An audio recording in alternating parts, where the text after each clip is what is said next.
बिस्मिल्लाहिर्रहमानिर्रहीम। अस्सलाम वालेकुम नाज़रीन, उम्मीद है आप खैरियत से होंगे। नूरानी स्टोरीज में आपका खैर मकदम है। आज हम आपके लिए एक बहुत ही दिलचस्प किस्सा लेकर हाजिर हुए हैं। ये वाकया एक मूची का है जो बरगद के दरख्त के नीचे बैठकर अपना काम किया करता था। वो फतेहपुर में रहता था और जूते मुरम्मत करके इतने पैसे कमा लेता था कि अपने बच्चों का पेट भर सके। मूची का नाम हरी था। वो दिल का बहुत अमीर और शुक्रगुजार इंसान था। वो अपने साथ सादा रोटी ले आता और दोपहर को पानी के साथ खाकर अल्लाह ताला का शुक्र अदा करता। रोटी का एक टुकड़ा वो छोटे छोटे टुकड़ों में तोड़कर चिड़ियों को भी डाल देता। चिड़ियाँ करीब आकर दाना चुनते हैं और फिर उड़ जाती हैं। खाना खाकर और चिड़ियों को खिलाकर वो थोड़ी देर आराम करता और नमाज पढ़कर दोबारा काम में लग जाता। एक दिन एक मुसाफिर उसके पास जूते मुरम्मत करवाने आया। वो नेक और सफेद लिबास में मलबूस शख्स था। सर पर टोपी और हाथ में तस्बीह थी। उसने देखा कि मूची अपनी खुश्क रोटी खा रहा है और उसमें से चिड़ियों के लिए भी हिस्सा निकाल रहा है, फिर हाथ उठाकर अल्लाह का शुक्र अदा कर रहा है। मुसाफिर ने कहा, तुम खुश्क रोटी खाकर भी शुक्र अदा करते हो,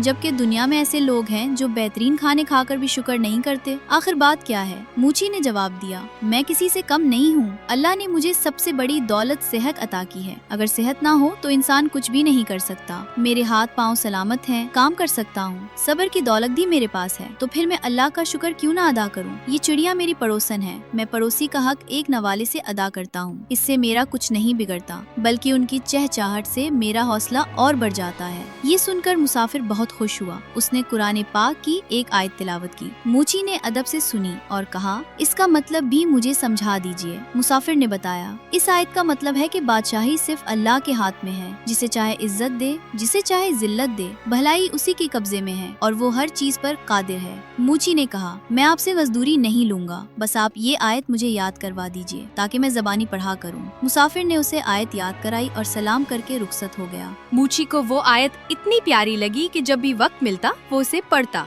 और चिड़ियों को भी सुनाता। वो हंसते हुए कहता, अरे भाई, लगता है तुम्हें भी आयत याद हो गई है। यूं कई दिन गुजर गए, मगर अब जूते मरम्मत करवाने कोई नहीं आता था। घर में आटा खत्म हो गया। 2 दिन तक वो और उसके बच्चे सिर्फ पानी पीकर सोए। बीवी बच्चों की हालत खराब हो गई। बीवी रोने लगी और बोली, ये मासूम बच्चे भूख से मर जाएंगे। 4 दिन से उनके पेट में एक दाना भी नहीं गया।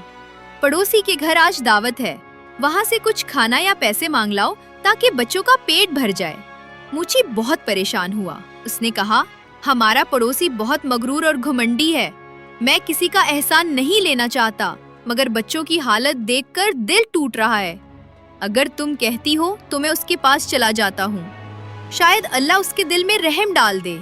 वो अपने पड़ोसी के पास गया और कहा, 4 दिन की भूख ने मुझे मजबूर कर दिया है कि अपने बच्चों के लिए आपसे कुछ खाने या थोड़े से पैसे मांगूं। जैसे ही इंतजाम हुआ मैं वापस कर दूंगा। अगर यकीन ना आए तो मेरे घर आकर बच्चों की हालत देख लीजिए। पड़ोसी ने मूची की ये बात सुनी, मगर तकब्बुर से हंसने लगा और बोला, जाओ जाओ, मैं तुम्हें कुछ नहीं दे सकता। दिल टूटा हुआ मूची खाली हाथ वापस पलट आया। बच्चों को देखा तो आंखों से आंसू बहने लगे। उसने आसमान की तरफ हाथ उठाए और कहा, या अल्लाह, मैंने किसी के आगे हाथ नहीं फैलाया, सिर्फ तेरे आगे झुका हूँ। अब ये मामला तेरे सुपुर्द है। इतने में दरवाजे पर दस्तक हुई। जब दरवाजा खोला तो सामने वही मुसाफिर खड़ा था जिसने एक दिन जूते मरम्मत करवाए थे। उसके हाथ में खाने के बहुत सारे थैले और कपड़े थे। उसने कहा, भाई, अल्लाह ताला ने मेरे दिल में तुम्हारा ख्याल डाल दिया।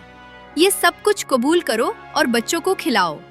ये देखकर मूची सजदे में गिर गया और आंखों में आंसू लिए बोला, या अल्लाह, तू ही रिस्क देने वाला है, तू ही दिलों को फेरने वाला है।